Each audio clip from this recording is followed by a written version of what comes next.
Uno no puede hablar del misterio, uno debe ser cautivado por él. René Magritte.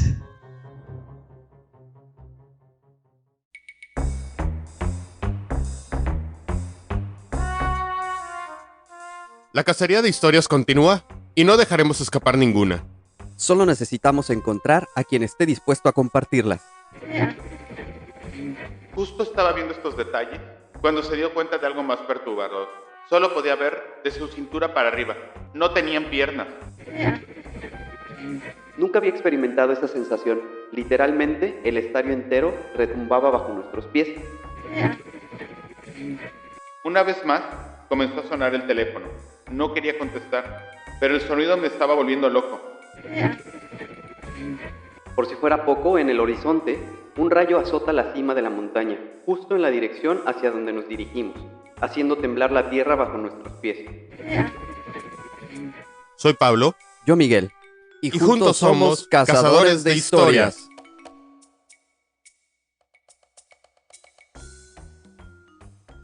¿Qué tal? Sean una vez más bienvenidos a este su podcast, Cazadores de Historias.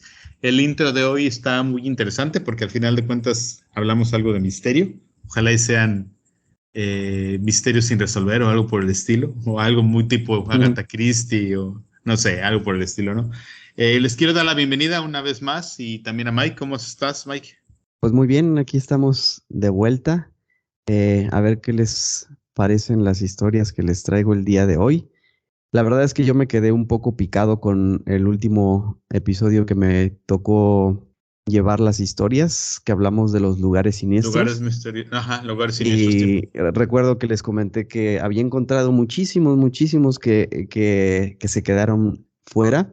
Entonces, lo que quise hacer en este caso es que los 4 casos o las 4 historias que les traje ese día, a excepción de una creo que las otras 3, lo que era Amityville, la Isla de las Muñecas y el Bosque de Aokigahara, pues son más o menos lugares o, pues sí, conocidos o historias un poquito más conocidas. Uh-huh. Y lo que quise hacer en vamos a hablar igualmente de otros lugares siniestros, digamos, pero traté de escoger, son 4 también, pero que al menos para mí, la verdad no tenía noción de ellas, son como que más lugares menos conocidos. Entonces, a ver qué tal están. Va, me parece perfecto.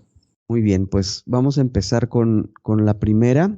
Este lugar se encuentra en Italia y se llama la isla de Poveglia. Poveglia, al norte de Italia, es una isla situada entre las ciudades de Venecia y Lido. Tan solo un canal la divide entre los dos terrenos y es conocida por tener uno de los paisajes más espectaculares de la región, pero también por ser la locación de macabros sucesos que la llevaron a ser apodada por los locales como la Isla de los Fantasmas o la Isla sin Retorno. Este lugar volvió a tener reconocimiento mundial cuando 2 turistas británicos decidieron aventurarse a visitar el lugar. En los videos publicados en su canal de YouTube se puede observar el estado de abandono de los edificios, un cementerio, un hospital psiquiátrico y cómo la vegetación ha retomado su lugar natural. Según cuentan algunos medios especializados, Poveglia empezó su siniestra historia en el siglo XIV, cuando Europa estaba sumida bajo el asedio de la peste negra. Venecia, uno de los focos de infección más fuertes, tuvo que enviar a todos los enfermos a la isla para contener el virus. Cualquier persona que mostrara el más mínimo síntoma de la enfermedad era enviado de carácter urgente a pasar cuarentena en ese pequeño terreno de no más de 345 metros de largo y 335 de ancho. Algunos historiadores han mencionado que se quemaron los cuerpos de cerca de 160,000 personas en ese lugar para detener la enfermedad. El gobierno italiano y algunas empresas privadas realizaron varias intentonas para recuperar a la isla, pero fracasaron. Sus instalaciones fueron usadas como punto de cuarentena marítima hasta finales del siglo XIX, cuando pasó al dominio de una casa de convalecencia geriátrica, que también terminó sus funciones en 1968, y desde entonces ha estado abandonada. La isla está llena de historia oscura y macabra. Muchísima gente murió ahí y realmente te haces una idea de los horrores que sucedieron ahí mientras caminas por sus calles. Quemaron todos los cuerpos y los dejaron tirados. La isla nunca ha sido despejada adecuadamente ni nada por el estilo, así que todo luce como si acabaran de dejar todo ahí. Entre tantas atrocidades que le atribuyen al lugar, destaca la de los miles de experimentos que se realizaron con los enfermos de la peste negra que iban a parar ahí. Algunos registros relatan que eran utilizados para experimentos médicos que intentaban descubrir la cura para ese virus. Esta sí la conocía. Ya había leído al respecto porque salió ahorita en la época de la pandemia. Me acuerdo haber leído un artículo al respecto. Obviamente pues por todo lo que vivimos, ¿no? Al final de cuentas. Lo que sí no recuerdo, la isla, según yo, no la puedes visitar.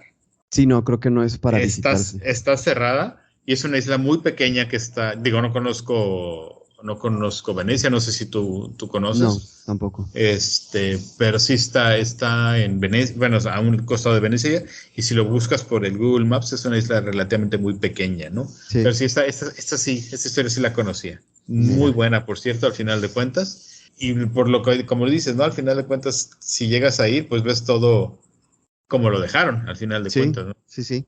Una historia bastante lúgubre la de la isla, pero muy buena. Sí, me imagino de entrada, un virus o una peste es bastante difícil, y que a todos los tengan en el mismo lugar recluidos ahí, ya no es nada. Pues prácticamente llegabas a morir, porque no. Sí, exacto. No creo que haya habido probabilidades de que de sobrevivir ahí. Exactamente.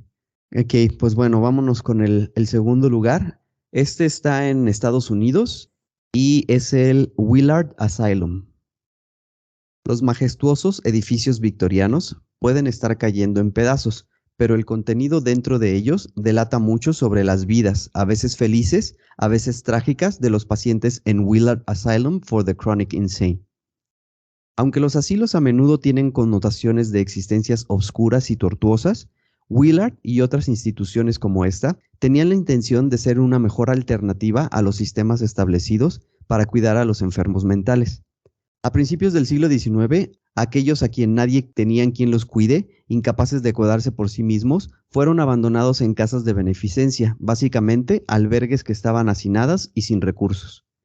En respuesta a estas condiciones miserables, en Nueva York, el Dr. Sylvester D. Willard, cirujano general, propuso un hospital estatal para locos.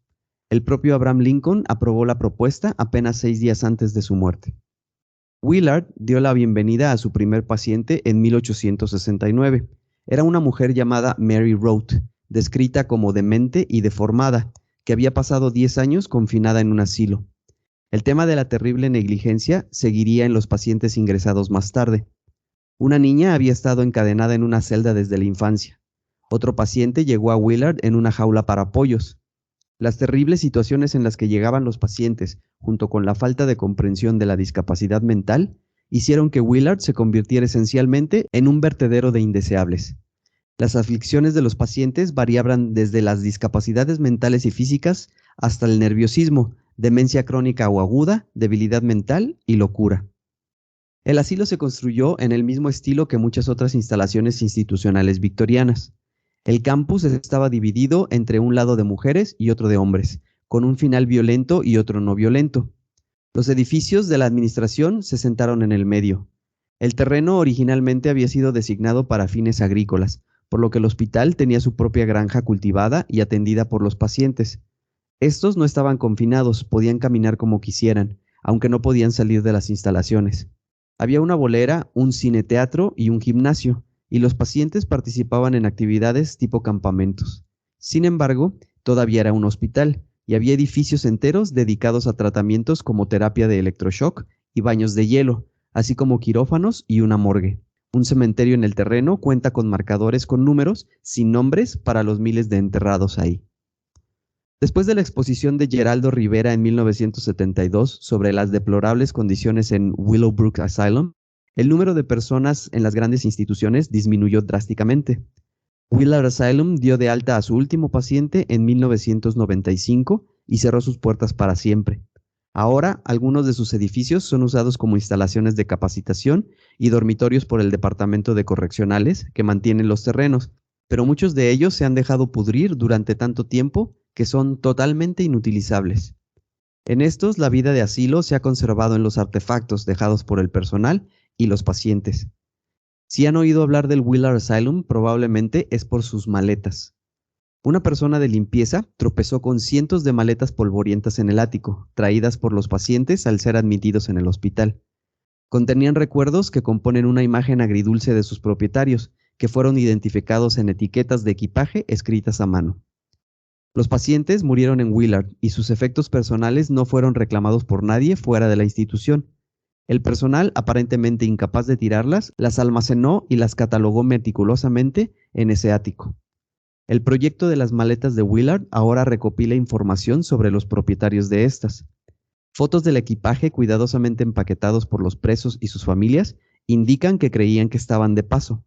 Simplemente no sabíamos qué hacer con estas personas que no podían encajar en las normas sociales del siglo XIX, por lo que a menudo fueron archivadas en instituciones. Aunque las personas que vivieron y murieron en Willard se han desvanecido en el tapiz de la historia, sus pertenencias dejadas en el asilo abandonado afirman audazmente su existencia. Este sí no había escuchado hablar de él, para que veas, pero al final de cuentas muchos hospitales psiquiátricos, sobre todo en Estados Unidos, aquí en México también hay algunos que tienen ese tipo de fama de lugares malditos, ¿no? Sí. Al final no dudo porque son lugares donde con tanto sufrimiento de la gente que de entrada con problemas psiquiátricos y demás, y ahí no tenían el mejor cuidado con ellos. Al final de cuentas siento yo que era para recluirlos y alejarlos de la sociedad y olvidarte de ese problema, ¿no? No tanto como para tratarlos. Y desgraciadamente el caso del que nos mencionas fue en el siglo XVIII, ¿no? Empezó en el siglo XIX. ¿XIX? Ajá. Ok, pero todavía hasta los 60s, en 1960 y tanto en Estados Unidos como aquí en México, pues había muchos casos de que en los psiquiátricos los trataban con electroshocks, bueno, cantidad de tratamientos que no tienen nada de curativos, ¿no? Sí. Y pues sí, obviamente al final de cuentas lugares con esa energía, con esa carga de energía, pues es normal que sean considerados siniestros o malditos al final de cuentas, Sí. ¿no? Hay uno, Sí. no me acuerdo cómo se llama, hay uno muy famoso en Estados Unidos que ahora ya hasta te hacen tour para visitarlo y pues ahí te das cuenta de cómo los tenían, en qué condiciones los tenían y demás, ¿no? Pero sí. Creo que incluso en algún momento, si no mal recuerdo, cuando hablamos de las leyendas de los museos en México, que algunos están ahora en casonas viejas y edificios que antes eran hospitales, pues sí mantienen ahí una energía muy, muy pesada y muy fuerte que seguramente se quedó ahí. Creo que el que mencionas se fue en Puebla, ¿no? Ese, ajá, exacto. Sí. Pues bueno, vámonos por el tercer lugar. Nos vamos a mover hacia Argentina. Ok. Y el lugar se llama el Gran Hotel Viena. Navegando las aguas de la laguna Mar Chiquita o sobrevolando las costas de Miramar de Asensua, en el norte de Córdoba, los guías no dejan de señalar una construcción abandonada con paredes despintadas y afectadas por la humedad. Su insistencia marca la importancia del lugar. Ese es el Gran Hotel Viena, dicen. Aunque hoy el paisaje no es más que ruinas de lo que fue el alojamiento de lujo a fines de los años 40, las habitaciones y pasillos guardan historias, mitos y leyendas. La historia del Viena se remonta a 1936, cuando la familia Palke, integrada por Máximo Emilio Germán Palke, de origen alemán, Melita María Feischberger, austriaca, y sus hijos Máximo Wolfgang Otto y Gertrudis Ingrid, llegaron a Miramar. Buscaban poder mejorarle la calidad de vida a la esposa, quien sufría de asma, y a Máximo, el hijo, quien padecía psoriasis. Las propiedades curativas del fango y el agua del quinto lago salado más grande del mundo hicieron que el patriarca de la familia decidiera invertir en la localidad. El hotel se construyó en etapas, entre 1940 y 1945. En total, tenía 84 habitaciones. Era como una pequeña ciudad para las personas con buena posición económica. Hoy, todo el lujo está librado a la imaginación. Con la inundación de 1978 que sufrió el pueblo, entró en decadencia y en 1980 cerró sus puertas. Hoy es un museo, al que se ingresa por una puerta pequeña que está sobre 3 escalones y que tranquilamente podría haber sido de servicio.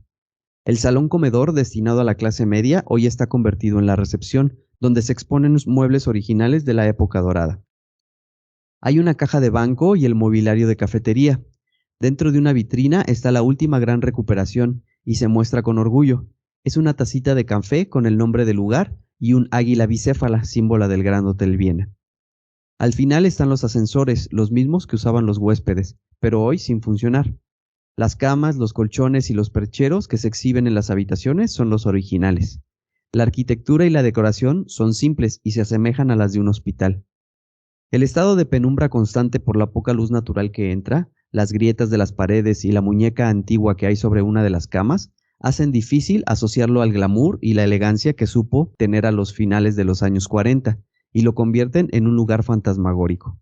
Se escuchan ruidos. Debe ser la gata, dice el guía despreocupado. En las habitaciones 106 y 110 es donde se perciben más energías extrañas. Algunos dicen sentir angustia. Otros confiesan haber visto personas pasar de una habitación a otra.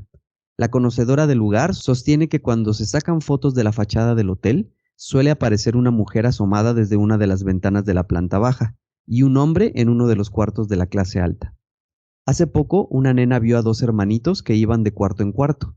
Ella no cree en los fantasmas, pero sí en que el hotel tiene vida propia y una energía que se manifiesta. En julio del 2009, integrantes del programa Ghost Hunters International de Estados Unidos llegaron a Miramar para analizar la presencia de actividad paranormal. El descubrimiento más preciado fue la imagen de una forma muy parecida a la de una persona sentada en una cama mirando hacia la ventana en la habitación 106, y dijeron que el Gran Hotel Viena es uno de los lugares con más actividad paranormal que han recorrido en Sudamérica. No hay datos certeros ni registros que sirvan como evidencia, pero entre los lugareños se suele decir que el nazismo podría haber aportado los fondos para la construcción de ese edificio. En el libro Tras los pasos de Hitler, de Abel Basti, el autor relata su encuentro con Olga Mayer, una mujer de la provincia de Santa Fe, casada con un señor de apellido Müller. Ambos viajaban continuamente a Miramar, y ella aseguró que sabía que Hitler se alojaba en ese hotel. Ella contó que el líder nazi tenía a su disposición una habitación en una suite exclusiva en el Gran Hotel Viena, como así también vajilla y sábanas que llevaban sus iniciales. La propiedad está hoy en manos de la Municipalidad de Miramar, concesionada a la Asociación Civil Amigos del Gran Hotel Viena en litigio con Máximo Pelke, nieto del fundador. El heredero creó la página web llamada Gran Hotel Viena, granhotelviena.com, en la que se desliga a su familia del nazismo y afirma que sus antepasados repudiaban esa ideología. Ha de ser, uno de tantos casos de hoteles con historias así. Podríamos hacer un episodio solamente de hoteles y creo que encontraríamos muchas historias al respecto, ¿no? Aquí sí. Lo interesante es todo el contexto de que si fue financiado por los nazis y Hitler estuvo ahí involucrado y demás. Ajá. Pero al final de cuentas, pues solamente por eso la historia del hotel es bastante interesante, ¿no? Sí, ya ves que se dice que Hitler no murió y que escapó precisamente a Argentina, entonces, pues quién sabe. Sí. Al final, si no él, por lo menos muchos nazis sí migraron para allá. Uh-huh. Quién sabe. Muy buena la historia. Tampoco conocía de este lugar. Ese lugar. Muy bien, pues entonces me voy a pasar al último. Ok. Nos vamos a ir ahora hacia Asia y nos ubicamos en India. Y es la historia del fuerte Bangar. El fuerte Bangar, en la región de Alwar, en Rajasthan, es famoso en toda la India por ser el sitio más embrujado de la India. Los aldeanos temerosos se establecieron lejos del fuerte como resultado de las leyendas y los informes de sucesos sobrenaturales que escucharon en el fuerte. Ni a los residentes ni a los visitantes se les permite ingresar al fuerte después del anochecer, y esto lo hace cumplir el ASI, o Servicio Arqueológico de la India. Este fuerte abandonado y el fantasmal de Bangar ciertamente irradia un ambiente inquietante. Varias leyendas urbanas han atestiguado sucesos fantasmales dentro del fuerte. Mientras que algunos turistas que buscan emociones baratas terminan decepcionados, otros simplemente no se cansan del misterio que rodea al fuerte. Mucha gente piensa que el fuerte Bangar está embrujado, y no faltan historias que aumentan el aura de misterio del fuerte. El Servicio Arqueológico de la India ha emitido una prohibición para los visitantes que planeen llegar después del atardecer, ya que se cree que el fuerte es un punto crítico de actividad paranormal. La leyenda más conocida de Bangar es que la ciudad fue fundada por el emperador Madho Singh, quien lo hizo solo después de recibir las bendiciones del asceta Guru Balu Nath, quien visitaba a menudo la zona para meditar. Una estipulación de la bendición del santo fue que su retiro nunca fuera a la sombra del palacio del emperador. La ciudad quedaría reducida a escombros si sucediera eso. Desafortunadamente, una vez terminado el palacio, arrojó una larga sombra sobre el apartado refugio de Guru Balu. Tan pronto como Bangar se ganó la ira del santo, se convirtió en una ciudad maldita de la que ningún edificio salió ileso. Incluso entre los escombros, el mausoleo de Balu Nath sigue en pie, lo cual es un hecho intrigante. En una segunda leyenda urbana más conocida, se culpa a la emperatriz Ratnavati de Bangar por provocar los terribles acontecimientos que sucedieron en el fuerte. Un hechicero malvado de la zona estaba enamorado de ella porque era increíblemente hermosa, y una vez intentó hechizar el cosmético que ella iba a aplicarse. La sospechosa princesa descubrió el plan del mago oscuro y lo detuvo vertiendo el cosmético encantado sobre una enorme roca, que luego debía de aplastar al tántrico hasta matarlo. Poco antes de morir, el mago lanzó un hechizo sobre toda la región, asegurándose de que nadie pudiera volver a llamarla hogar en paz. Desde entonces, el área que rodea el fuerte Bangar ha parecido inquietante. El fuerte se puede encontrar entre Alwar y Jaipur, no muy lejos de Delhi, en el margen de la exuberante y verde reserva de tigres de Sariska. Había 4 enormes puertas de madera a todos lados del fuerte, emulando las antiguas murallas de la ciudad de Sanjayabad. Los terrenos del fuerte son tranquilos durante todo el día debido a la pequeña cascada y los templos que han sido esculpidos minuciosamente ahí. Las ruinas de algunos palacios ubicados dentro del fuerte son evidencia convincente de la antigua gloria del fuerte. El tranquilo ambiente diurno y el hecho de que es una obra maestra arquitectónica lo habrían convertido en un destino turístico muy popular. Tampoco conocía este. Y al final, pues solamente el primero fue el que había escuchado hablar de este fuerte tampoco. Digo, la India, de entrada la India es un país misterioso, por donde lo quieras ver. Y ahora este fuerte, pues como dicen, ¿no? Tal vez para algunos es frustrante porque van con una expectativa y no la cumple, y para gente que solamente por el hecho de llegar y todo, y lo encuentran bastante misterioso, ¿no? Pero sí, muy bueno también esta historia de este último fuerte. Siento que es más onda de leyenda y por eso cuando la gente llega ahí como que se decepciona, entonces... Sí, digo, al final igual el mismo gobierno a lo mejor explota la historia para como hacerlo cuestión turística, atractivo turísticamente, ¿no? Así al final es. De cuentas. Pero bueno, como dices, encontraste 4 más y seguramente si sigues escarbando te puedes aventar toda la temporada más. Hablando de lugares así, ¿no? Muy buenas. Por el momento ahí lo vamos a dejar.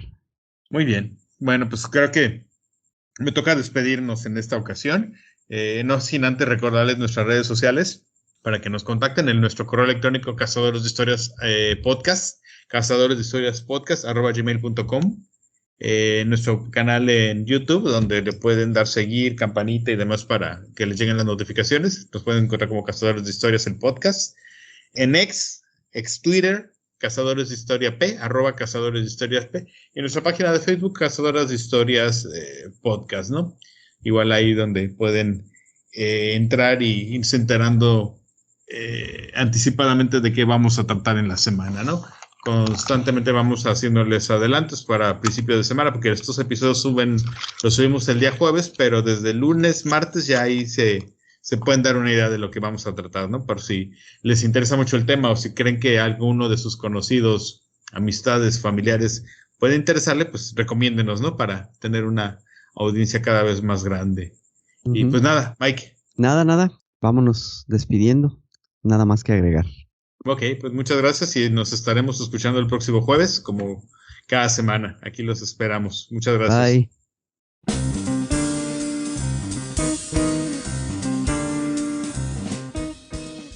Porque la vida es una colección interminable de historias y todos tenemos una que contar, esto es Cazadores de Historias, el podcast.